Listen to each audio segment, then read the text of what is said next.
First World Order Radio. Finally, we are on the air. No doubt. All right. There's always going to be somebody in the building on First World Order Radio. We get on into some of that order consciousness tonight. First World Order Radio every Wednesday, 8 p.m.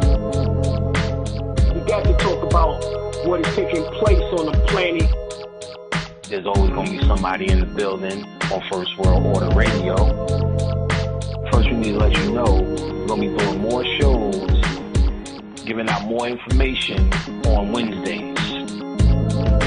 Wednesday at 8 o'clock, we are now going to make this the hottest day of the week. Preceding others in time, order, importance. The most prominent parts, voices, or instruments. Earthly state of human concerns in existence, an indefinite multitude, quantity, or distance. System regulates to bring about specifics in the root based on value and natural characteristics. Current radiates electromagnetistics of sound through the air, same as your thoughts transmits it. Preceding others in time, order, importance. The most prominent parts, voices, or instruments. Earthly state of human concerns in existence, an indefinite multitude, quantity, or distance. System regulates to bring about specifics in the root based on value and natural characteristics. Current radiates electromagnetistics of sound through the air, same as your thoughts transmits it. You need to understand how magical this, something like this every Wednesday can become.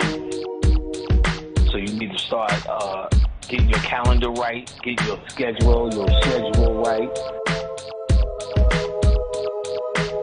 You need to know our intention straight out. All right, so, these clues are given throughout the various languages was to piece the puzzle of this ancient mystery school back together again. And what we plan on doing, both of us, is bringing y'all some surefire dynamite. We're going to take this level up a notch. We're going to have stuff to do here. This is not just going to be about philosophies and theories, shit that works. No doubt, playtime is over. You back with FWO, First World Radio. Your host, Dr. Alim Bey, and also my man, Brother Fahim Richard L. Are you here, brother? I'm getting ready to bring you on. Peace and honor to God. How you doing tonight? I'm doing well, brother. How are you? Very well, God. All right, we getting ready to get into it.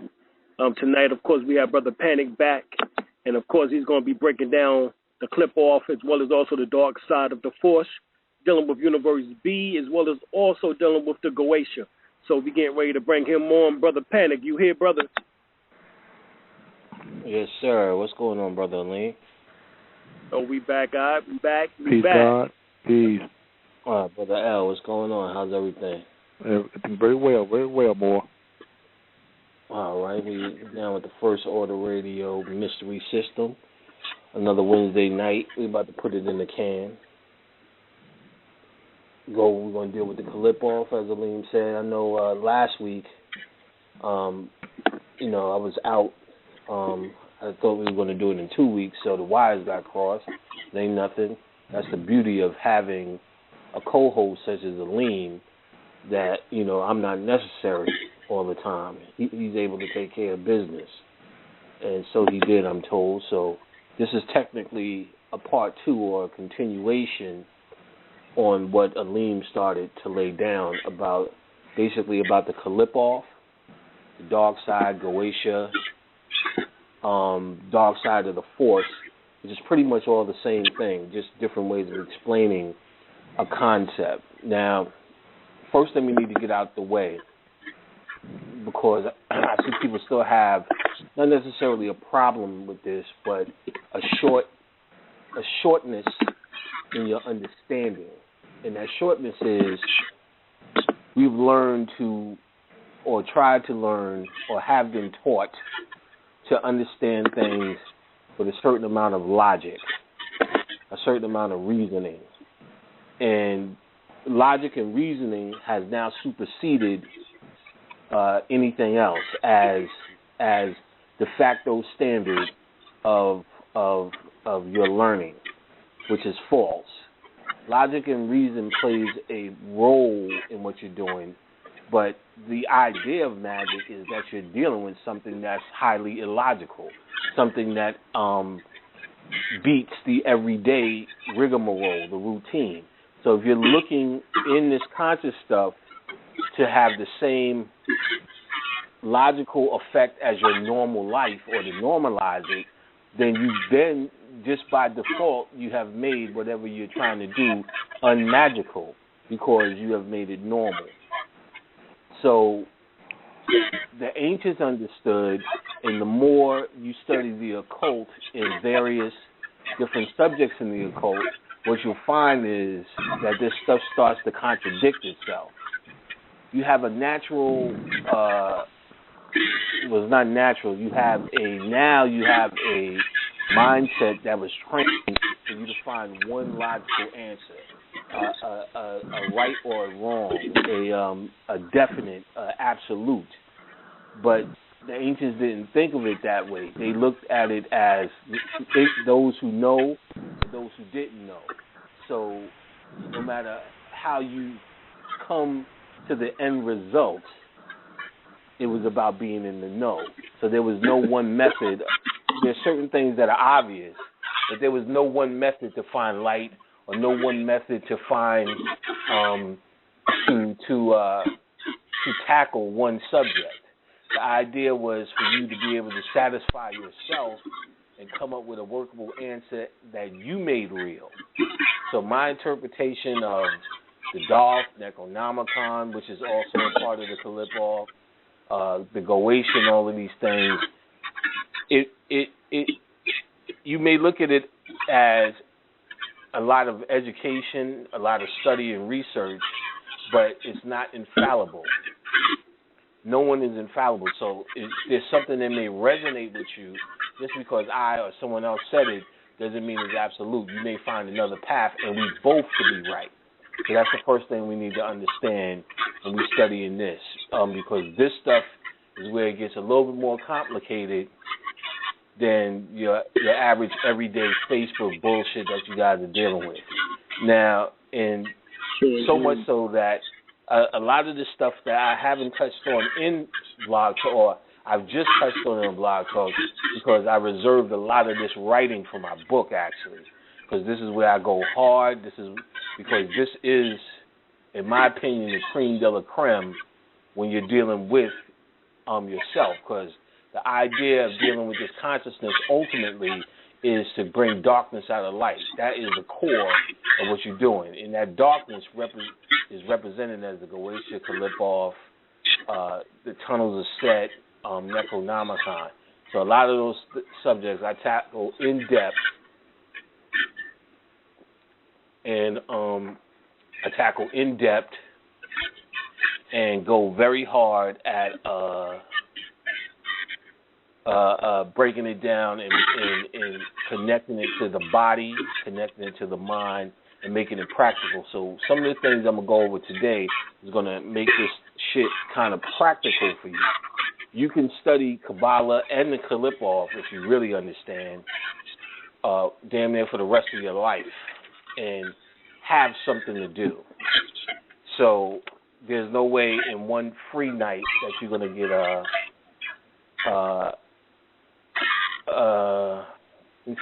people are hearing an echo. Does everyone hear an echo? Just put it in the chat room. Nah, it sound up. Yeah, I don't know. You sound good on this end. Yeah, because I hear myself and it sounds good. Yeah, everybody saying yes. Y'all still hear this echo? Maybe there's a mic open. Someone's saying it's not that bad. Are you able to understand what I'm saying? That's the key. Can you understand what I'm saying? Blog Talk is never perfect.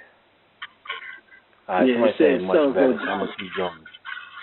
Okay. Yeah. I think, I don't know if Alim or Brother L, you may have a mic open or something turned up on the radio, and it's echoing. If the radio turns up, it'll do that. You're the only one that I got on here, God, right now. And Brother L's mic is open too, right? Is his radio turned down? Yeah, I Oh, you turned said his, he's off. I put his off just in case, right? So I'll turn yours back on, Brother L. Once we get these complications done here with the vocal. Okay, it sounds like people are saying that it sounds good now. So we're gonna keep going. All right. So there's no way you could learn Kabbalah in one free night. That's impossible. But we can drop a lot of the concepts here, and that's what we'll do. So if people want to study it now, the first thing we need to understand is the difference between Kabbalah and the QLIPHOTH. Under the same, it's all Kabbalah. I guess you can call it that. But it's two different trees, two different concepts, and two different, what they call trees of life. In Kabbalah, which is the most popular, first you need to understand in Kabbalah, to show you how important it is, 90% of Western magic is Kabbalah-based. We say that again. 90% of Western magic is Kabbalah-based. So all that shit that Crowley's doing, Kabbalah-based. All that shit that Dion Fortune, all of these big shots in the white world of magic we're doing is all based upon Kabbalah, because Kabbalah is probably the most logical system. It's what they call path working system, meaning that every single concept, every single situation, every single word, every single number, every single date can be Kabbalistically decoded. Therefore, you can have an answer for every single event that happens. You can have a common denominator, an energy profile for any event that happens, good or bad. Therefore, you can use that to control, manipulate earthly events. And this is basically the tree of life. Now,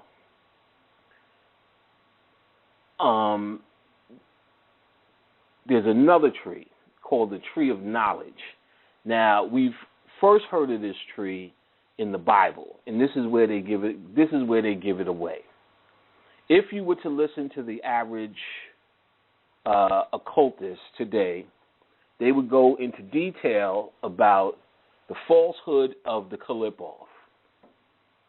How the QLIPHOTH is a shadow world, a world that is a side effect of the true Kabbalistic world. This is pretty much the standard. The most information you'll find on the QLIPHOTH was put out by two people, McGregor Mathers and Aleister Crowley. At one point, they both collaborated and came up with the Goetia, but both were occultists in their own right, of course. And that's where you get the most information and where you get the most misinformation.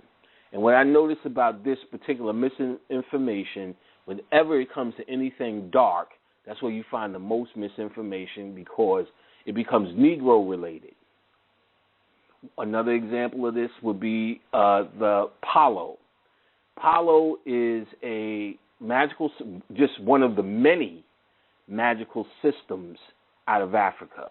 One of the ones that got shoved under the table as Ifa got bigger and people held on to that as the national African religion, even though Voodoo is a collaboration of hundreds of different systems and actually is not from one system. It's a collaboration of all the slaves coming together and adding a little bit of this and a little bit of that. In Milo Regard's books, The Secrets of Voodoo, he gives a whole list of all the tribes that contributed, or the cultures that contributed to Voodoo.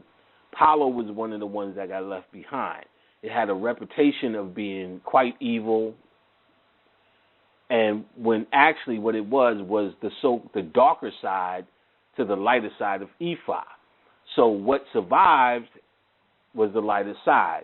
This, of course, because based upon religion, which we'll get into, good and bad became such a big line in the sand.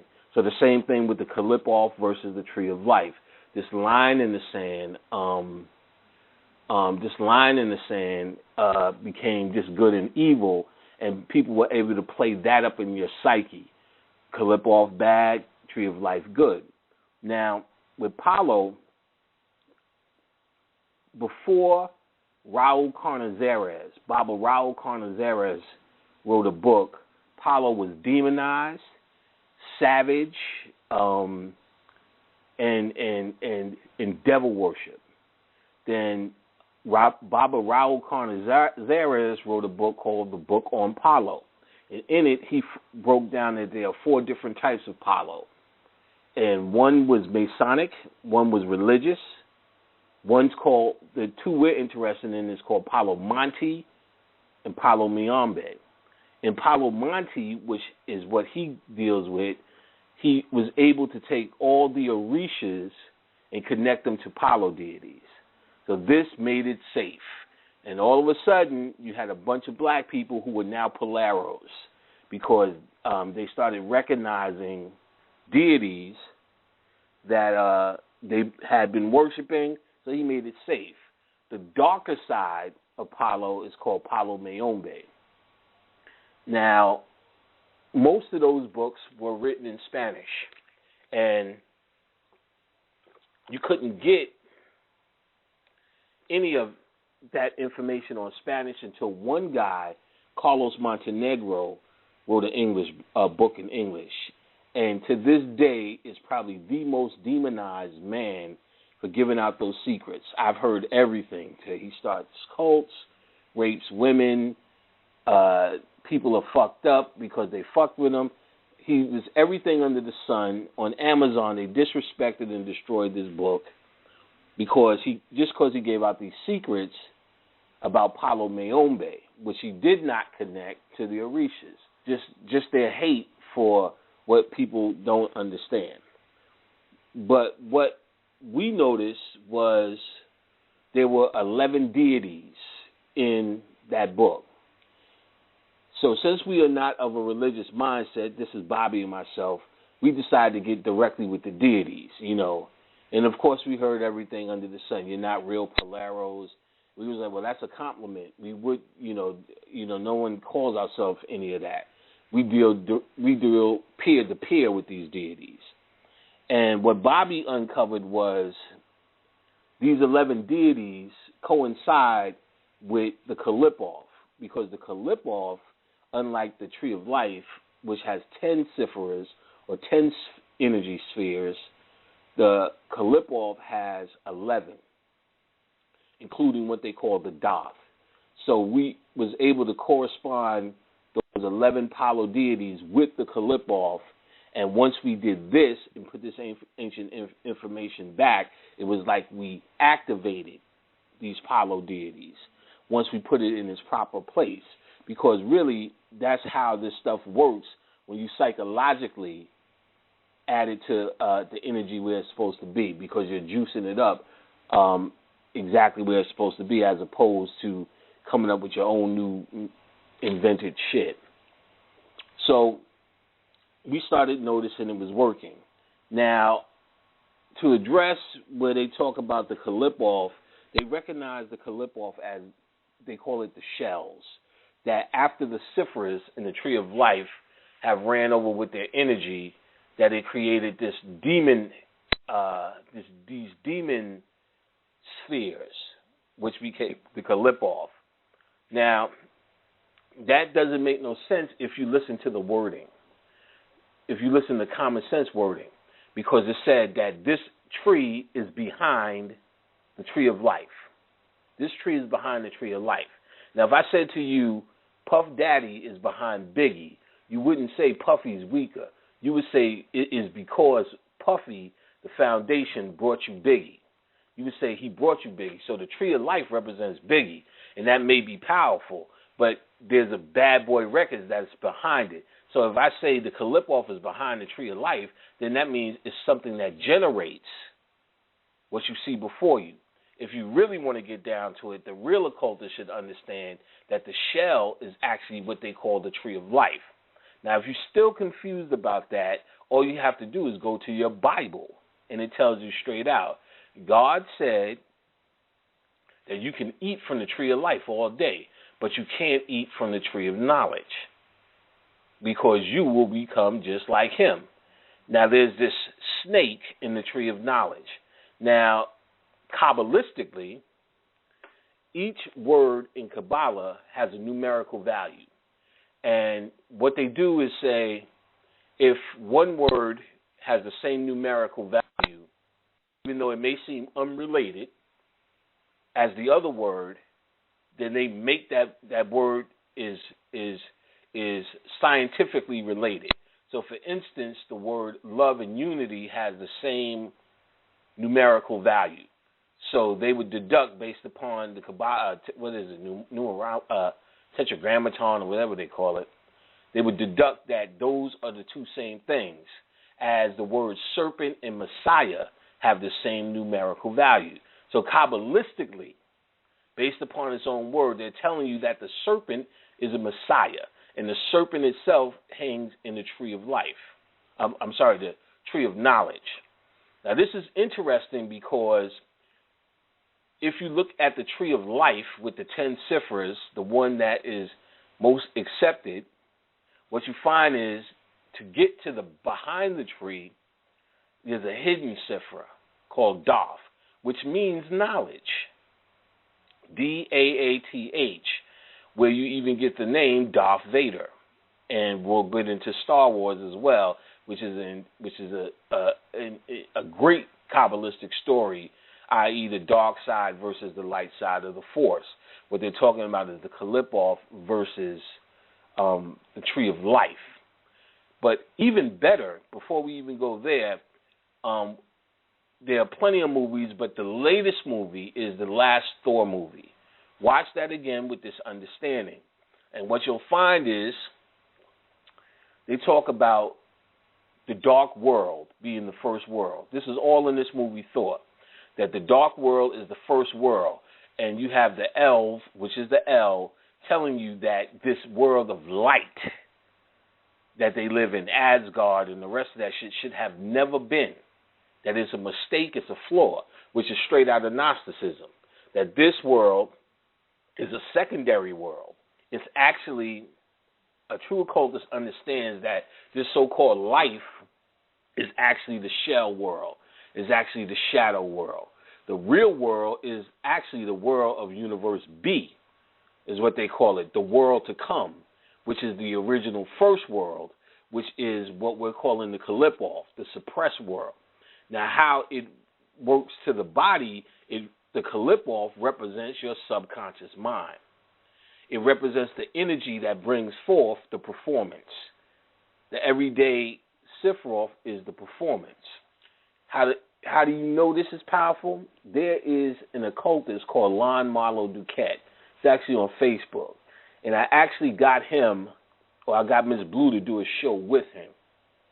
And she was really fresh at the time, so she wasn't sure what to ask him. But I wanted to question this motherfucker. So I stayed on the other line and fed her the questions that I wanted to ask Lon Marlowe Duquette, because he never would have gave me an audience. And when I got to the portion, I let him go because he's a master Kabbalist. He's probably one of the best at explaining. I will give this white man props. He actually took over the OTO, which is Crowley's organization. He's one of the best white men who explained Crowley's madness. He did a book called Understanding Crowley's Thoth Tarot, because it's hard to understand Crowley's Thoth Tarot. And he did a book breaking that down. He also did a book that everyone must get called The Chicken Soup Kabbalah, where he breaks down Kabbalah for a person who's never seen it before, and he breaks down each Sifra. And so as soon as I got to the Daf, as soon as I got Lon Marlowe Duquette, Lon, middle name Milo, and you're gonna have to go for Duquette. But he made the Chicken Soup Kabbalah, if you look that up, or he made Understanding Crowley's Thoth Tarot, which is a very popular book. There's other books before the days go. Anything he writes is right to the point. You know what I'm saying? He did a lot of sexual books. He's that standard white boy If John Anthony West is doing something, they interview him. And like I say, I think that's it. Somebody spelled it in the room. He's on Facebook.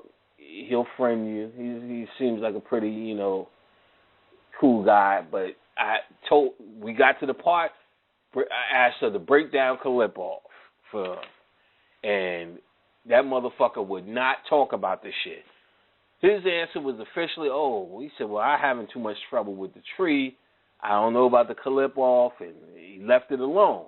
So I'm like, well, this nigga don't know shit. You know what I'm saying? I'm saying this, and I was telling this to Bobby. Bobby's like, that's some bullshit. That motherfucker did a whole book on QLIPHOTH at one point. I said, this nigga, he said he didn't want to tell no niggas, or they really understand how powerful it is. And because he does sell books, what they don't want to do is tell you to fuck with it, and it fuck a nigga up because it does change your psyche. So for them, they'll be fucked up. For us, that's right up our alley. You know what I'm saying? Now, let's see some other shit. More practically, we talked about there's something called the tunnels of Set. The tunnels of Set are nothing more than the synaptic nerves in your brain. Synaptic nerves are these nerves that, if they're not stimulated, they actually die, your memories. So if you remember something, that means one of the synaptic nerves have fired up. That's the tunnels of Set. When you have full recall, it becomes the tentacles of Cthulhu. So a conscious mind that's having ancient recall or being able to get back online is actually the mind. Is actually the rising of Cthulhu in the mind. And I don't know if y'all understand that. If I have to go into more of that, the stone for the Daf, the energy for the Daf is black obsidian. What black obsidian does is a volcanic rock that brings out subconscious memories. And these subconscious memories is technically the QLIPHOTH in the body. Now, if you watch Star Wars, to show you how important this is, if you watch the entire series, in the QLIPHOTH, what they call is the great work, is you going from a Malkuth frequency to what they call Kether, the highest of the Sephiroth. So Malkuth is number 1. The highest Sephiroth is number 10. 10, 0 plus 1 is 1 again, so it's like where you started off at, Kether. So that's represented as Mary Magdalene, the whore, number 10 rather, which is Malkuth. And Mary, the Virgin, represents Kether, number 1. It represents that polarity in between, from top to bottom. Now, and this is just a way of trying to explain what they call the psychological great work as you move up this ladder. In Kabbalah, they break it down into 4 worlds. And actually, that 4 worlds corresponds with Hindu caste system. The top world is for the Brahma or the prophet level or the priesthood level. The second world is from the artist or the creative level.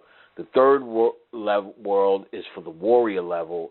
The fourth world is for the farmer who works with the land. So that in the caste system, if I was born to a farmer, that's how they would define what I came to earth to do. So if I was born to a farmer, I'm not going to be a doctor in the old world. That's why you hear in the old world they talk about duty more than they talk about what you want to be. In America, they fucked you up with your ego. You got chocolate, vanilla, or strawberry ice cream. Over in the old world, you just do your duty. Why are you doing that? It's my duty. That's my role as a son. It's my role as a this. It's my role as a that. Because it was a way of shutting down the ego, and your life path was dictated by who you were born to. in Ifa, you would have a particular deity on your head or your Ori, and that's actually a caste system as well. So if you were a child of Obatala, you had to live and act and behave a certain way. Child of Yemen Yah, live, act, and behave a certain way, and you had a role in society. This is caste systems because it would shut down the ego, and you were born to your purpose. Now you just be anything. You're a lawyer, a doctor, butcher, baker, candlestick maker. This let the ego go wild. Now, so when you're doing this great work or you're guided because it's a path working system, you're actually working your way up in terms of a transformation to your pure self. That's what you've seen in Star Wars, on played out on a bigger scale with Anakin. First of all, you got at the bottom Malkuth, which represents Earth.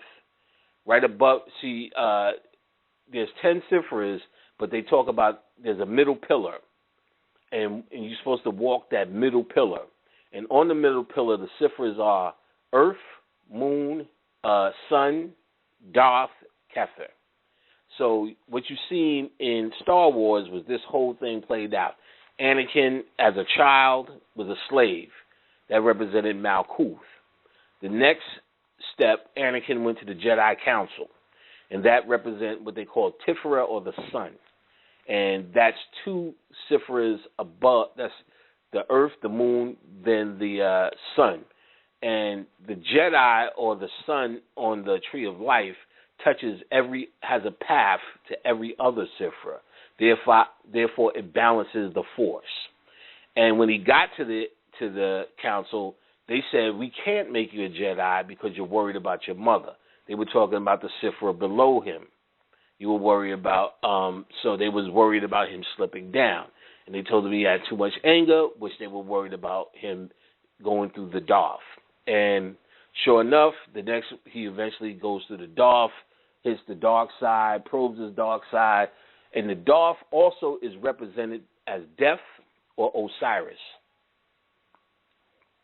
Osiris represents the gateway to the underworld, or the father of the underworld, which is the Darth. That's why Osiris lays in a coffin with his arms crossed, and Darth Vader would also stand there and cross his arms like Osiris, because it represents that gateway or that path to true enlightenment. The idea is to walk through that path to eventually go beyond. Now, what's beyond?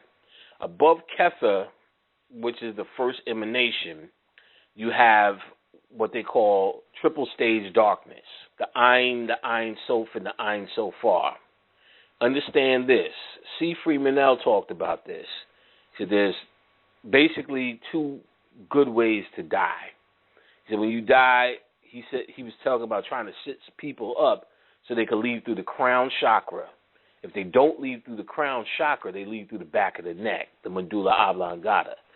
Medulla oblongata on the human body is where the Darth is located. So most of us leave through the back of the neck. And this indicates that you're probably going to come back. If you leave through the crown, the Ein Sof, and the Ein Sofa, you're now going to 3 stages of birth again. The same 3 trimesters that you went through to get here is the same 3 trimesters of true light to get into that true world. In other words, you're leaving. You're not coming back. But to go through this actually, if you ask me, is the underworld. Because this world is a reaction to the true world. So this is the actual true underworld. We're in the underworld now. You don't die and go to the underworld. We're in the underworld now. We're in the 12 stages of the underworld now, which is nothing more than the 12 fucking zodiac. Those are your 12 labors. The shit that's happening here. Now, we need to be able to understand that our answers lie in the QLIPHOTH, the shit that brings forth here, because that's the subconscious mind. So the risen Osiris is nothing but going into the Ein Sof, and the Ein Sofar, or the Darth coming into the world of the real. See, they look at it as the 3 Sifras that is above the Daf is the actual archetype real world. If you look at the tree of life, there's a triangle going up, then it folds down, then it folds down again, then Malkuth comes. So you've heard Brother Phil say this world is a copy of the world of a copy of a world, and then an afterthought, because that's how far from the reality you are. Above the Daf is the archetype real world, and perhaps you could say the Garden of Eden or the land of Osiris until you move on beyond this reality. Now, in Star Wars, well, first let's say the Sephiroth are connected by what they call 22 paths. These 22 paths correspond to the 24 Hebrew letters. And they said these letters are actually what seals us in the universe, these 22. Therefore, everything could be connected to these letters, and therefore this whole matrix is built on these letters. And the letters are broken down into 12, 7, and 3 master letters. All numbers of lockdown. 12 is lockdown. That's the zodiac. 7 is just 7 chakras. That's a lockdown. And 3 is third dimension. That's a lockdown. Or add to the 22. 23 is the hidden number of the Daf. And it is represented also as 5. 2 plus 3 equals 5. This 5 is the same 5 points of the 5-pointed star or the 5-pointed head of Baphomet, representing the symbol of controlling the demons or the Daf. So you have this enigma of 23 that comes up. There's 23 gateways, 23 degrees where the face on Mars is, 23 degrees latitude, this and that, where the triangle is, and there's something called the enigma of 23. First, remember there was a Jim Carrey movie called 23. Watch it again. He gets obsessed with the enigma of 23, but what you see is his dark side. A hidden part throughout the movie, because I just watched it again, throughout the movie, this 23 is bringing out this darkness in him because he's actually entering the Daf or the 5. In Star Wars, A New Hope, Luke Skywalker, Han Solo, Chewbacca sneak into the detention block to rescue Princess Leia. She's locked in 23, in cell AA-23, which represents she's in the Darth because she was captured under Darth Vader. There's a goddess called Eris, ancient Greek goddess. And she means strife. She's the Greek goddess of chaos. Strife and discord, her name translated into Latin is Discordia, which means discord. She's the daughter of the void. They call it, the Daf is called the void. 23 is considered lucky for her, or unlucky, depending on your perspective. Sinister, strange, sacred goddess of Eris. And in the Necronomicon, that number is connected, 23, to what they call the unholy gods. Now, when you hear unholy gods, what they're talking about is gods not of this world. Unholy spirits or unclean spirits is another one they'll say. When they say like a woman's menstruating, she's dealing with unclean spirits. It just means spirits that are not of this realm. So when they talk about that, they talk about gateway shit, which is QLIPHOTH shit. There's a guy named William S. Burroughs. He did a short story in 1967. And this is where you get the term 23 skidoo. If anybody was remember Bugs Bunny, he used to always say that shit. 23 skidoo. And what that really means is it's time to leave. Because what Burroughs came up with was this cycle of 23. He said when whatever you do, whenever 23 comes in, you're going to be fucked up. You know what I'm saying? The 23rd, and he went through this whole thing about 23 and this 23 enigma. And so in the 20s, everything was 23 skidoo. Now, let's see. In Star Wars as well, for all the book geeks who read the shit.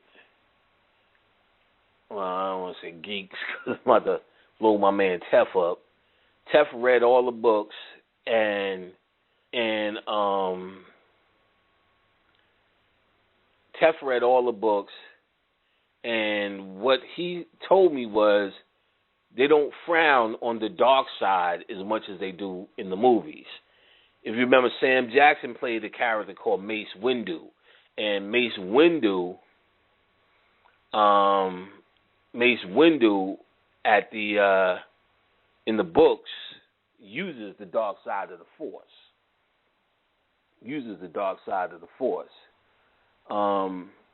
Understand, 2 pineal, 5 times 72 is that's where you get, see, there's 72 Goetia. So when you do 5 times 72, you get 360. And 360 is that round circle representing the pineal gland. So when you have 72, that's where this 5-pointed star comes in again. When you're dealing with the Goetia. Let me see if we're missing anything. What's this?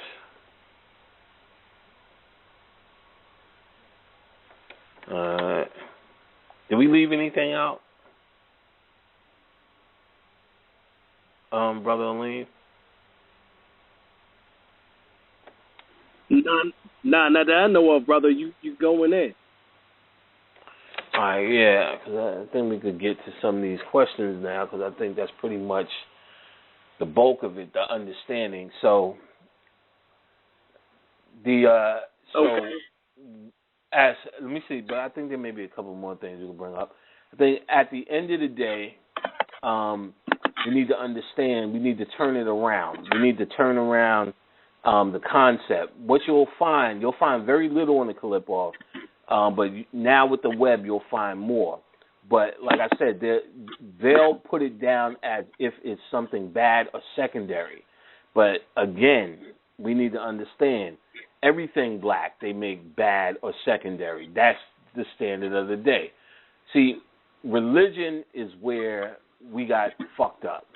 Religion is where, prior to religion, we had a very small to no concept of good or evil.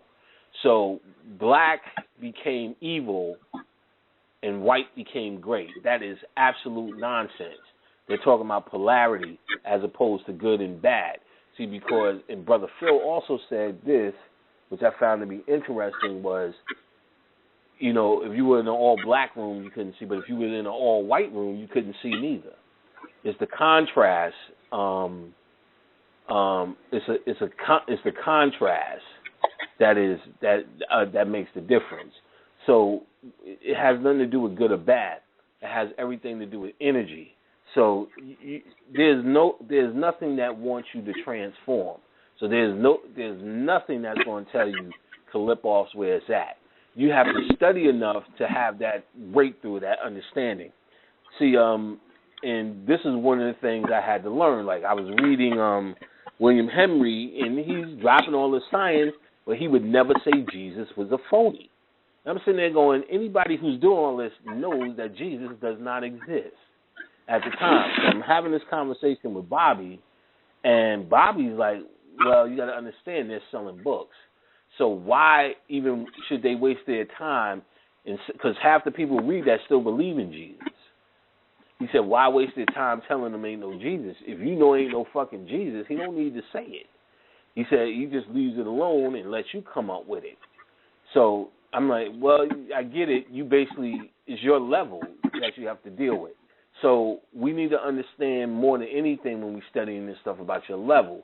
If your level is to a point where you still see good and evil, bad and good and fair, then don't even waste your time. This kind of shit is It's for people who have gone beyond the fear and understand you're dealing with power. You get what I'm saying? Like I said, all you have to do is listen to the basic words where you do hear this stuff. When they're talking about there's a God doesn't want you to eat off the tree of knowledge because you'll be like him. That's the first goddamn thing you do. It's telling you in the Bible that if you fuck with the tree of knowledge or the sphere of dark, which is the fruit that the serpent is offering you, this hidden fruit, this dark, because the sephir is looked at as fruit on the tree of life. If you fuck with it, it's telling you you will be a god. That's what it's telling you. You ain't getting around that. That's still in Genesis. You get what I'm saying? You ain't getting around that. So if you can understand just that alone, and that's what you're doing, you already fucking with fire. You get what I'm saying? And understanding just core things about the serpent.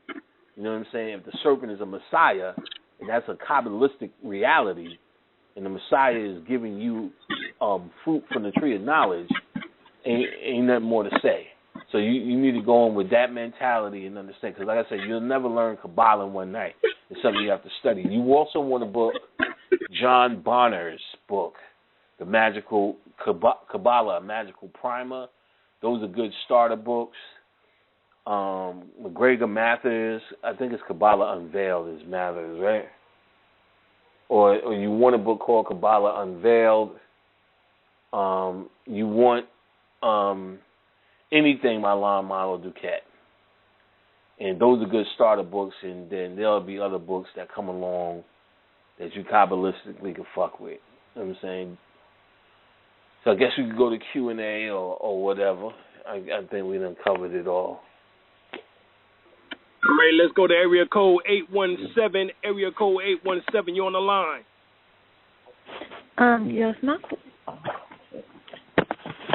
Yes, my question was, last week you had talked about how people can connect to their ancestors 7 generations on both sides of their family. Yes, basically what I was saying was that you're concentration. Yes, can you hear me? Yeah, I can hear you. Yeah, I was saying that you're a concentration of generations on your mother and father's side. So, yes. So 14 generations is what your DNA, what you have the ability in order to tap into right here and now. So, yeah, in that way. So my question was, 1, I wanted to know where I could find more information on that, and 2, if you don't know, like, one side of your family, like if you don't know your dad or, you know, if you were an orphan and you don't know your mother or your father, would you still be able to tap into that? Yes, because the DNA doesn't change, you know, in that sense. Matter of fact, DNA is malleable, so it don't change as far as your ancestral connection, but it is malleable, and which means that you're able to open it up at any given time. For example, through meditation and through breathing exercises, you can actually tap into the ancestor realm. Like we was talking about last week, we talked about the medulla oblongata. Medulla oblongata is the area in which that you tap at in order to open up your past lives and your access to the Akashic records. So that's where you will actually tap in at. That's what Brother Panic was talking about earlier, is that's the area in which that the soul leaves from out the body for those who reincarnate. Right. I mean, I do a lot of meditation, so I understand it. I'm just trying to understand, like in my dreams, I understand dreams, and as far as, like, my mother and stuff like that, seeing those type of ancestors that I know of, but, like, just what you were saying, like, you were saying that we can have the same knowledge or the same understandings of what they went through, or, you know, like we have that in us because we're a part of them. So that's what I'm kind of trying to understand. Where can I get that type of knowledge from? Because I'm not really. That is within the that is within the Rosicrucian teachings. You can read that within the Rosicrucian teachings, which is actually coming from out of the ancient traditions of Africa. I mean, you can get many African books. You can get the book called African Spirituality. I can't remember the author name right now, but you can get that, and they go in about that particular subject. Okay, thank you. You're welcome. All right, we're going to go to area code 763. Area code 763, you're on the line.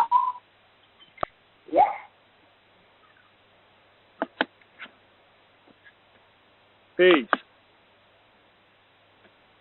Area code 763. All right. We're going to go area code 251. Area code 251, you're on the line. Peace, Dr. Lambs, Dr. L on peace, Brother Panic. This is DJ Full Moon. I ain't really want to get off the topic tonight, but I asked you, Brother Panic, a while back in your email about the 40, and do that represent completion or renewing or... Just look it up, man. You know what I'm saying? Like, y'all asking shit that don't even fucking matter. All right, like I ain't want to get off the subject. Trying to figure about. I mean, like, really, you trying to find out what the number 40 means? Yeah, about like the 40-day fast, and just about the number 40. But I'll do that. I'll look it up. But like I said, I ain't want to get off the subject. Right, but 40 just symbolizes spiritual maturity, the mastering of the earth and fire element, and bringing them together, which is ether, which is basically your spirit or your breath. So, in order to control those four elements, you must master the science of breath. That's what the number 40 symbolizes. All right. I've been doing those 6 seconds meditation, the breathing, that you put me on. Right. But that's all. Like I ain't want to get off subject. I'll listen to the show tonight. All right, Peace out. All right, let's go back to the phone line. Peace. Let's go to 614. Area code 614. You're on the line. Well, shoot, I don't want to cuss me out. How you doing, Dr. Alim? What's up, Panic? Peace. What's up? Well, I just had a question. When we were talking about Trayvon and how people was marching and putting on flying skittles and stuff, how that was trapping him in, and he was ready to, he was wanting to, go to that next level, but people were doing those things and that was kind of holding them back. How is that different than us setting up altars and calling on our ancestors, our grandpas, our grandmas? How is that not allowing them your mentality? I've also said this to your mentality. The idea is when you said them altars calling your grandfather, just celebrating that where they are. It's a you scratch my back, I scratch yours. With Trayvon, you're not celebrating where he is. You're crying about his ass being gone. So the energy, you're pulling on him as opposed to giving him anything. In your altar, you're supposed to be putting down stuff to give to them. Yeah. So they could give back to you. Yeah. Okay. Thank you so much. Peace. Peace. All right. All right, we're going to go back to the phone lines. We got area code 806. Area code 806. You're on the line. Peace. 806. All right. Come back on when you get a chance. You go on to area code 215. Area code 215. You're on the line. Peace. How you doing? This is Mo calling from Philly. Peace. Hey, my question is, I know you touched on the path working. When it comes to path working, is it more of a meditative state that you got to go from path to path? No, with path working, good question, finally. Well, with path working, that's the whole point, is like it takes you out of the meditation almost. You get what I'm saying? Because the answers are logical. You get what I'm saying? So you can look at Kabbalah and say, well, what's the question? You say, 5 plus 4 minus 7. Okay, that equals 2. So that'll be your answer. You don't have to meditate. Something's going to lead you somewhere. You get what I'm saying?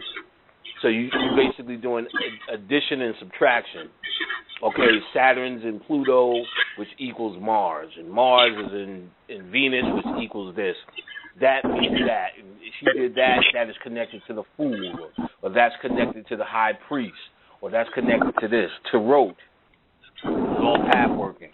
You can do a reading. A probabilistic reading is basically a tarot reading. So it takes you out of the meditation, actually. There's nothing to think about. You get what I'm saying? Okay.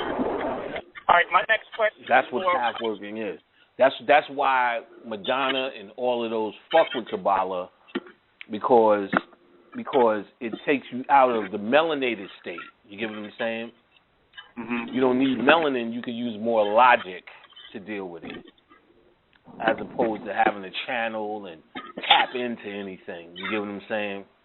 Everything has an explanation. Everything has a numerical value. So you can look at a word, come up with the numerical value, and come up with the understanding. You can say, oh, if they're saying that word means war. So you understand this person is coming to you as a war entity, just based upon their name. You get what I'm saying? So you don't have to say channel and say this person's an enemy. You can look at their name and what they're doing and probabilistically work it out. Like that, like the complete magician's table, where it tells you number 4 all the way across the board. That's path working, where you can find a logical answer. Okay. Now, when it comes to Gnosticism, and Kabbalah, I'm trying to understand. I know this Kether, Chokmah, Bina. Bina represents the key earth, so it would be Saturn. Mm-hmm. Okay. Now, I read a book called... say that again? Well, each Sifra represents a planet. Anyway, so the Saturn is a Titan, so it's actually above the Daf. And the other, starting at Chokmah, under the Daf becomes Jupiter, which is Zeus, which is basically Zeus, which is the God realm. So the Titans are above the Daf. We are Titans because we are before the Daf or the void or before chaos. So in Greek mythology, Kronos, which is Saturn, used to swallow its kids. And then Rhea gives him a rock, and he thinks it's Zeus. She hides Zeus, then Zeus is born. That's Chokmah. That's below the abyss. Then Zeus makes his father, Kronos, throw up all the rest of his brothers and sisters. That's all the rest of the Sifras coming down the tree. And then he takes Saturn and puts him in Malkuth, the underworld. So even that is this constant story. The Sifra of Jupiter, which is the first builder, is nothing more than Ptah. Jupiter is Ptah, nothing more than the first builder god. So you'll start to see these things run over and over into each other, but they're all defined and labeled to where you could just you don't have to use creativity. You could just follow the yellow brick road with this damn Kabbalah. You get what I'm saying? But when you're doing voodoo, say it again. I was going to say, but when it comes to the QLIPHOTH, like it would be the polar opposite of the tree of life. Then when it comes to the mythology, correct? Well, look at it this way: the QLIPHOTH is dealing with the soul, which is the true you. Everything on top of you is the illusion. So technically, the tree of life is the actual shell. The tree of life is the actual false world. How do you say we living in an illusion, but this tree of life is real? That doesn't make any sense. You get what I'm saying? But we do know universe B is the real universe, which is the QLIPHOTH, the universe to come, which is actually the first universe. So you could say it's opposite, but you need to look at it as the QLIPHOTH is the world before this fake world. QLIPHOTH is what's generating this illusionary world. You get what I'm saying? We have now taken the illusionary world and has made that the creme de la creme. But the true world is the world of the darkness. This is actually the world of the shells. And we know that because this shit is a fake-ass world. So I look at it as the world of the real versus what it has become. Now, if again, as I pointed out earlier, if you want to look at that movie Thor, if you understand just only what I spoke about in this hour, you can watch Thor and you'll hear everything I said in that movie. What the elf is saying. This world was never supposed to be. This is a mistake. We need to get back to what it was. They tell you in all these movies, before there was light, there was darkness. They're talking about the QLIPHOTH. They're talking about the true world. It's just that we are so programmed to say darkness is bad that it don't even sound like nothing. You get what I'm saying? But if we know darkness is the first world, darkness is good, they telling you right to your face. Every goddamn third movie. Before there was light, there was the world of the darkness. And you like, oh, that's some bad shit before Jesus came. Or before good came. Or before when the gods came and all of this shit. No, they're telling you, no, this was nigga rule, nigga understood, and darkness was the code of the day, or what we're calling darkness now. It's only dark now because we don't understand it. Okay. It represents the subconscious mind. In Thor, where they were that portal, you remember, like they were throwing their keys through that portal. Was that symbolic of going through the dark? You remember that part? Which like, the second Thor?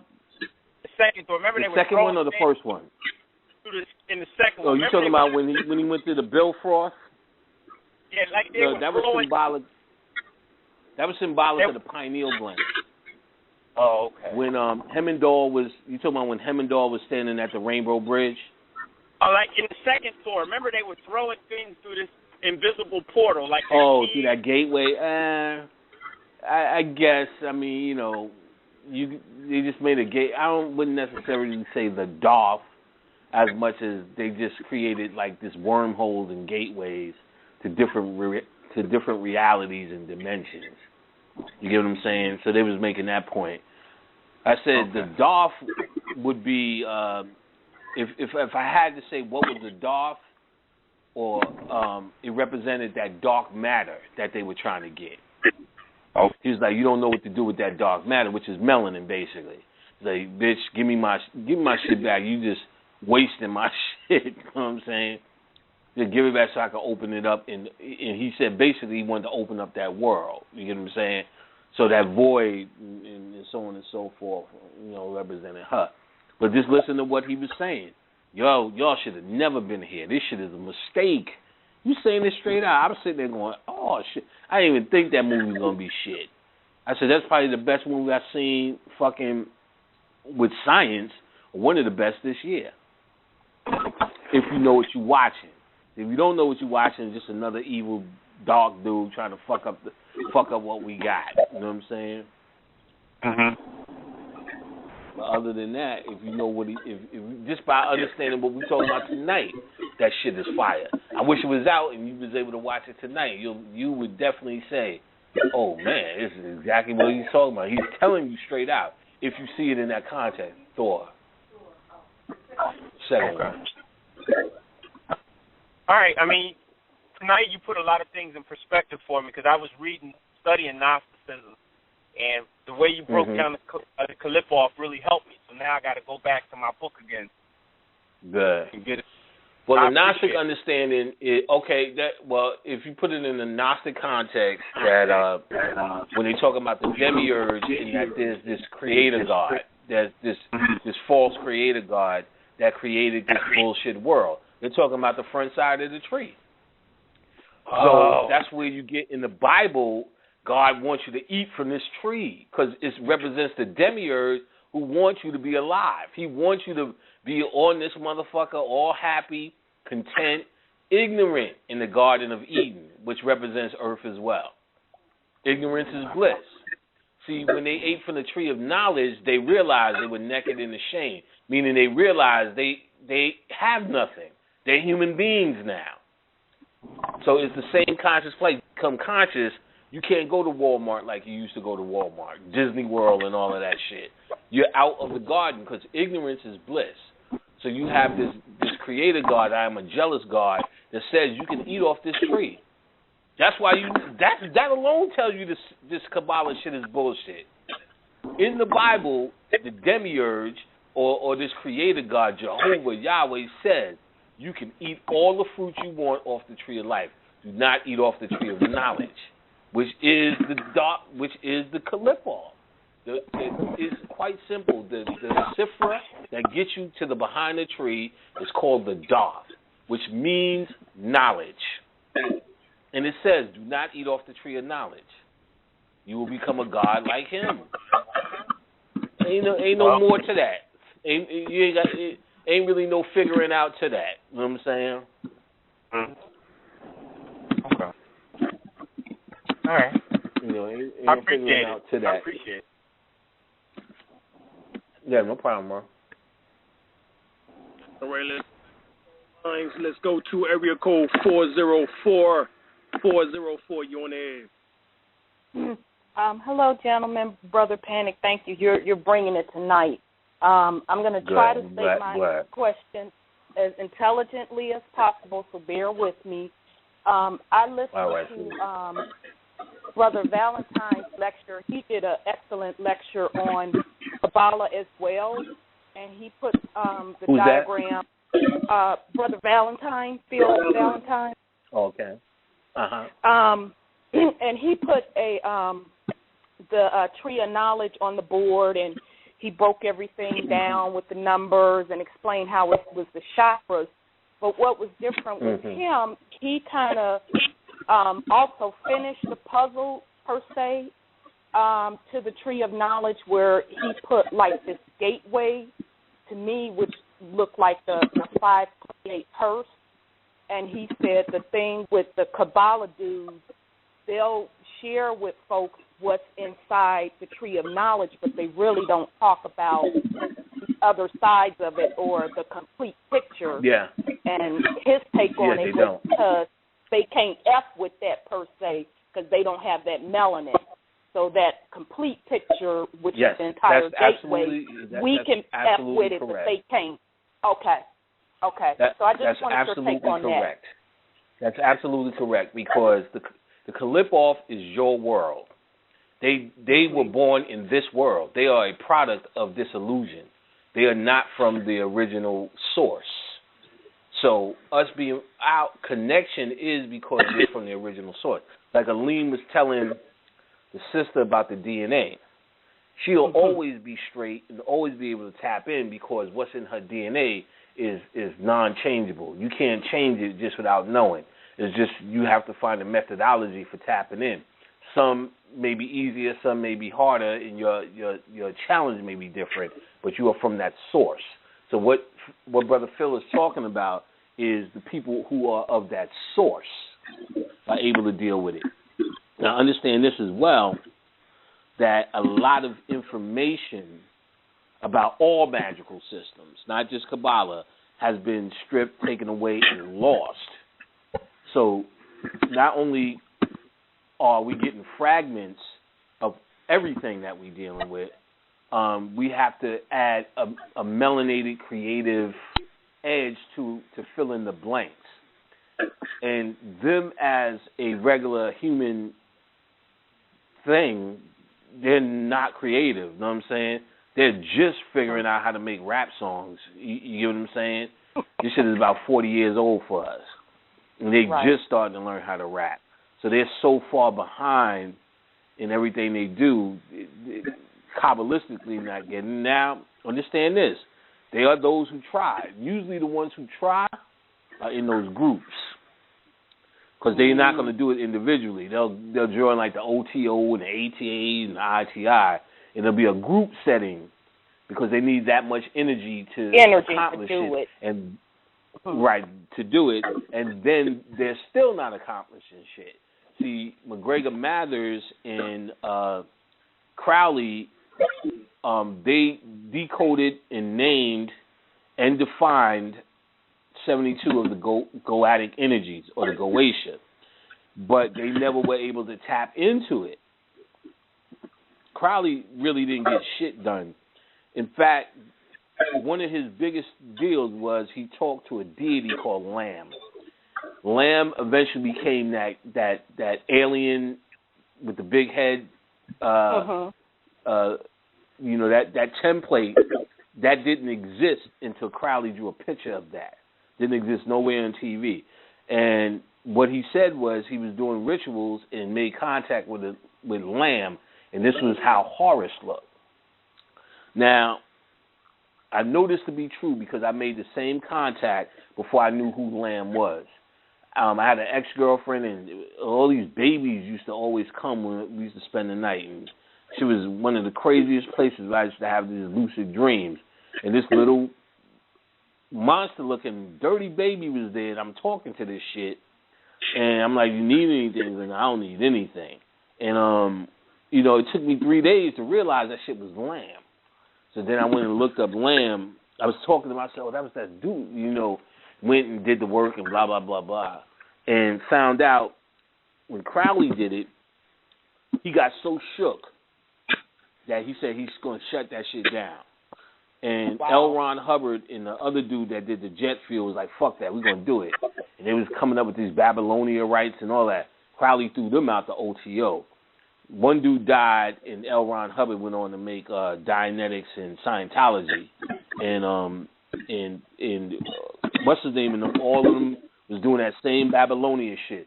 And basically know how to make a deity come through the womb. Tom Cruise and them was doing it with his daughter, invoking a deity through the womb. And Crowley was like, shut that shit down. When you see Crowley's documentary, all his shit failed. The best thing he got out of all the shit that he did was the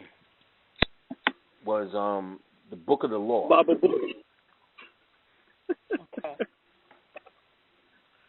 The Book of the Law. Well, and she's like, somebody said, so Panic saying Horus is basically a grave. What did I just goddamn say? They say this is really all Crowley's work. Yes, right. This is all Crowley's work. You ain't got shit to do. Go back to Facebook. And somebody keeps asking about fucking Lucifer. What the fuck? You know what I'm saying? Yeah. Go away with this bullshit. You know what I'm saying? Well, brother, you bring it in tonight. Lucifer is a polarity. Ain't no man named Lucifer like there ain't no man named Jesus. They're trying to define two different polarities. Yep. They're trying to find two different polarities. And like, it's a concept. Just study the concept. Read a book, Kersey Graves, the biography of Satan. That's good enough. Read Kersey Graves' book, the biography of Satan. We go through everything Satan. You'll find this shit out so fucking easy. You know what I'm saying? It's not even worth typing all of that shit. You know what I'm saying? All you have to do is type on Amazon for 3 seconds and find all of this shit. You'll find it. You'll find this shit for a PDF for free. It's the biography of Satan.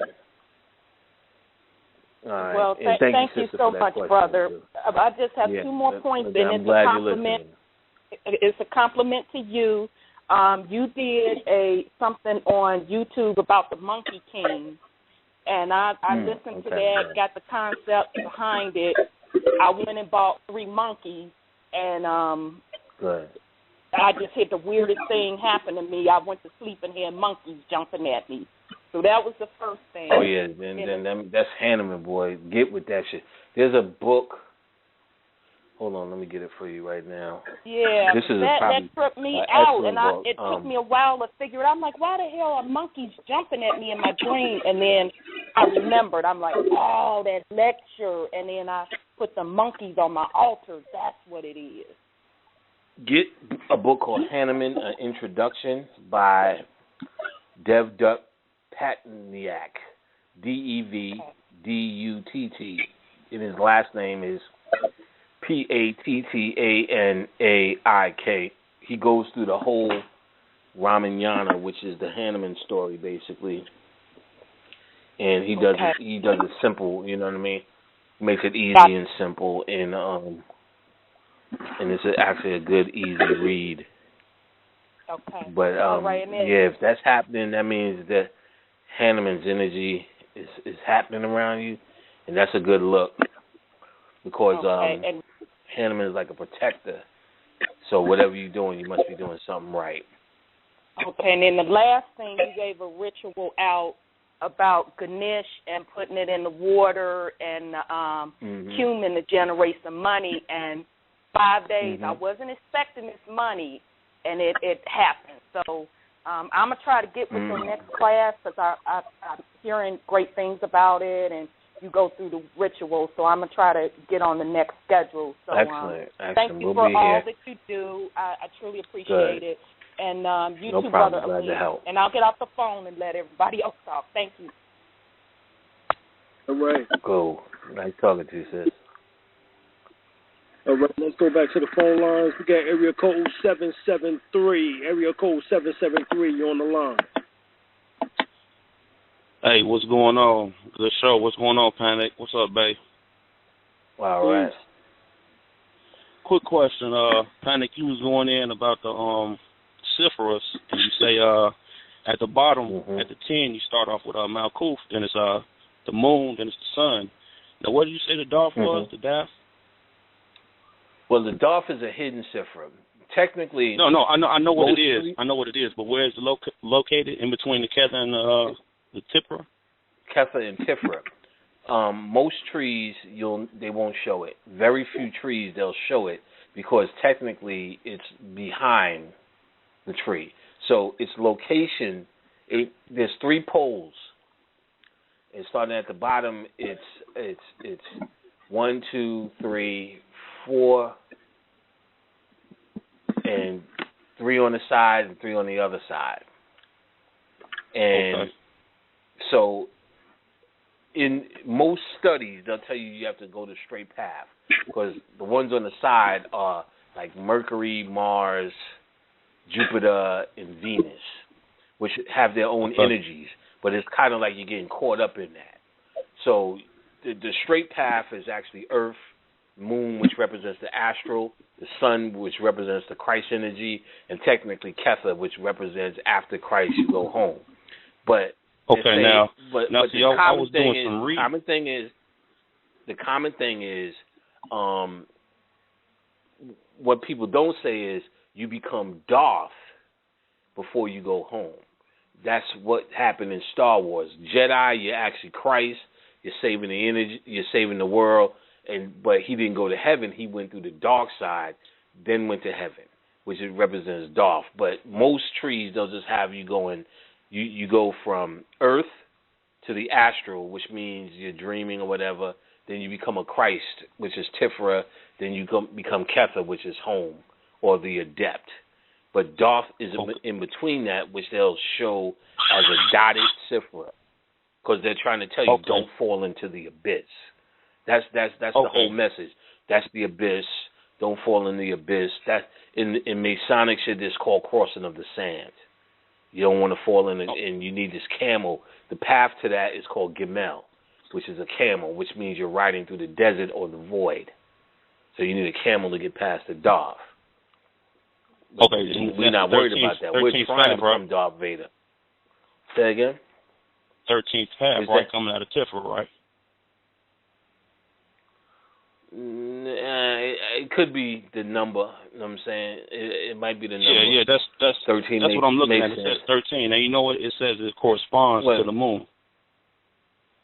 Yeah, I'm sure of it. I mean, like I said, it's called path working. So whatever path, it's going to be a name. It's going to be a energy. It's going to be something.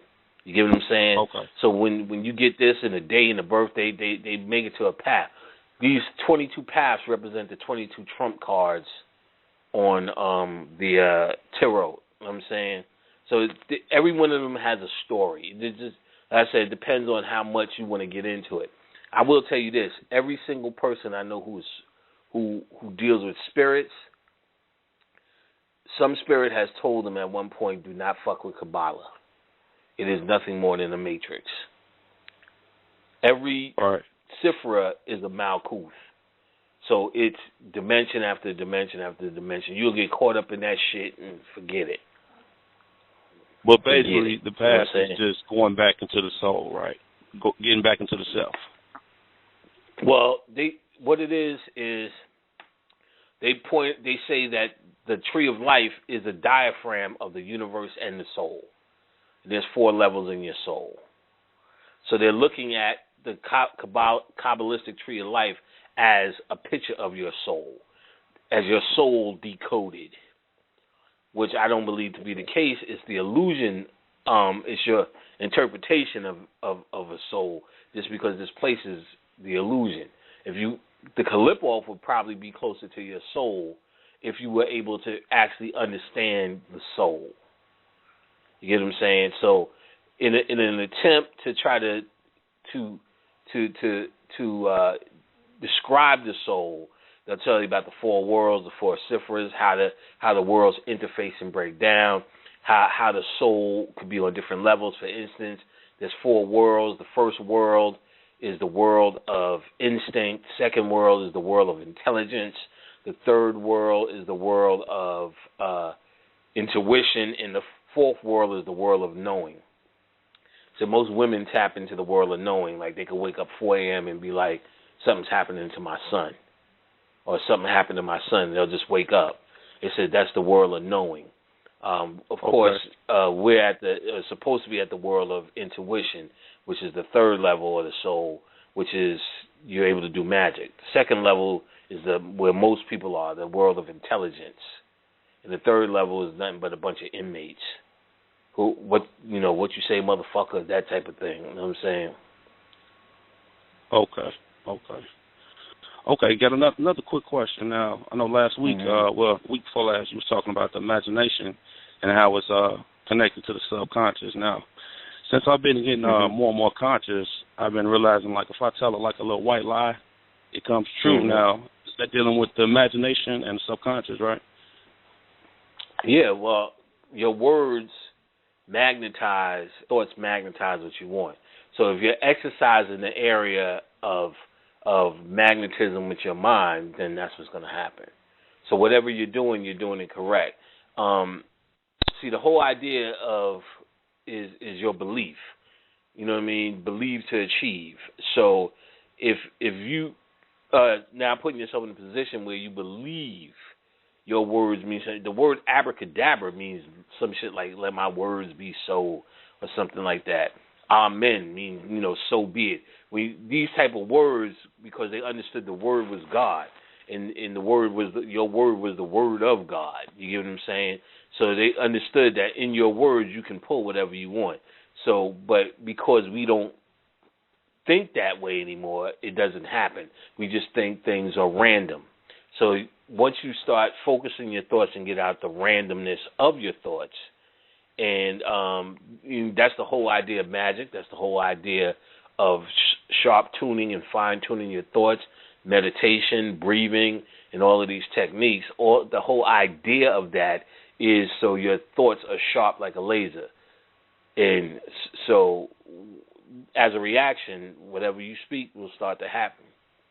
Niggas do that anyway. Niggas know that. That's why niggas be like, oh, God bless the dead once they say this and that.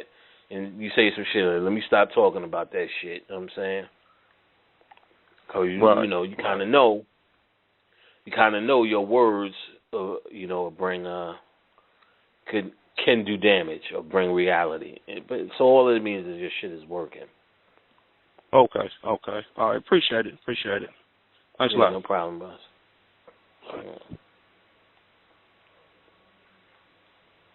All right. Remember, people who paid for class, I'm going to call y'all this week. We're about to start. If you don't know, I teach classes, and I'm actually starting to get to the bottom of the barrel. Some real scavengers are starting to call. So I need the people who are serious to call. Because, most of the people who are serious took the class already. Let me see. Somebody keeps bothering me. Fucking this Lucifer shit and Enoch shit. Look, stop asking me that. I'm not going to answer that. Like keeps texting me about fucking Enoch. I'm not answering that shit. I don't read the book. Read the book. So the autobiography of Satan.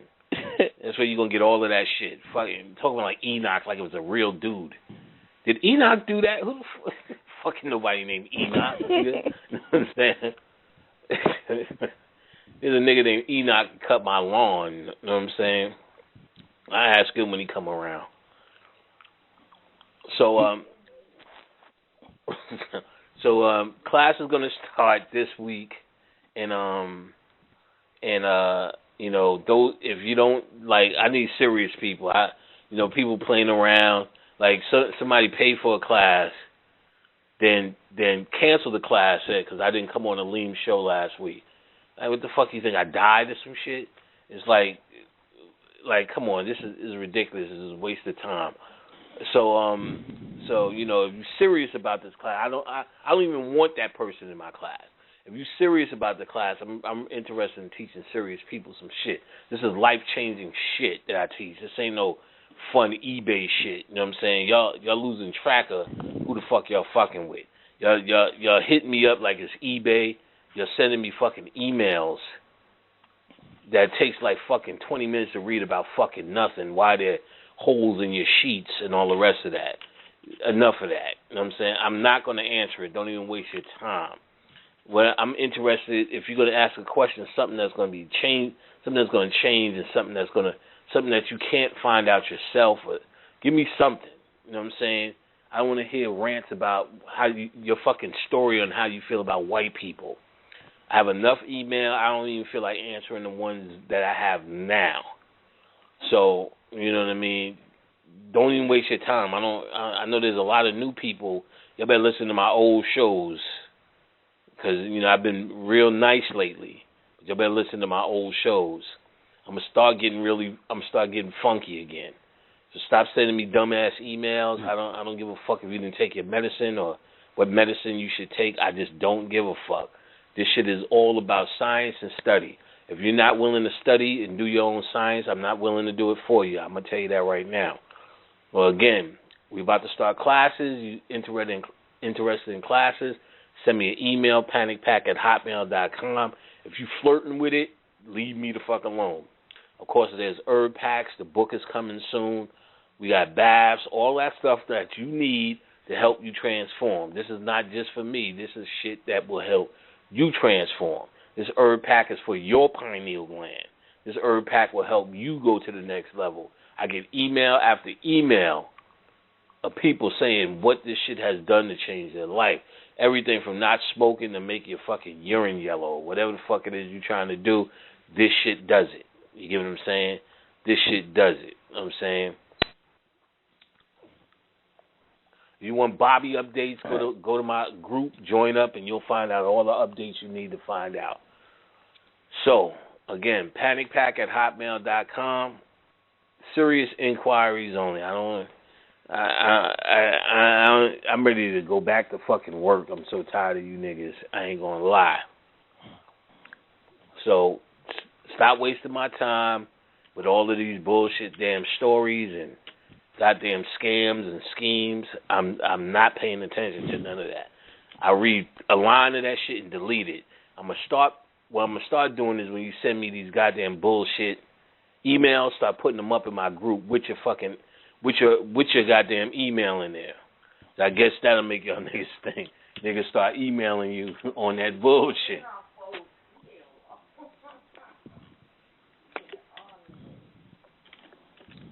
So let's get it together. We ain't there's no time to be playing around anymore. Let's stop playing around. Fucking goddamn Facebook, goddamn playground shit. Let's get serious, get down to some work. You know what I'm saying? I know it's in you, you know what I'm saying? Gonna ask 2 hours about goddamn Lucifer, some shit that you can find out for free. Let's get it together. I don't know. There's more questions, we could do that.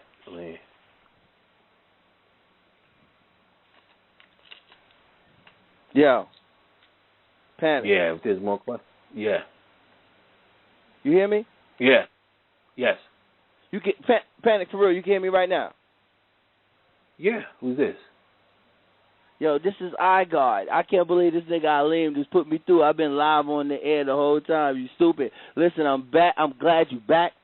Thank you, my nigga, from the bottom of my heart, yo, for real. Thank you. The Panic Pack works. These niggas is on some bullshit, but the shit works, my nigga. I flipped my whole shit after the Panic Pack about 3 years ago, nigga. You that nigga, and niggas need to really. What's up? Yeah, hey, nah, that's for real. That's what kills me the most. You the shit, though. That's what kills me the most. The shit worked. You know what I'm saying? I can see if the shit wasn't working or it was half-assed. This shit changed lives. And I'm trying to offer it to motherfuckers.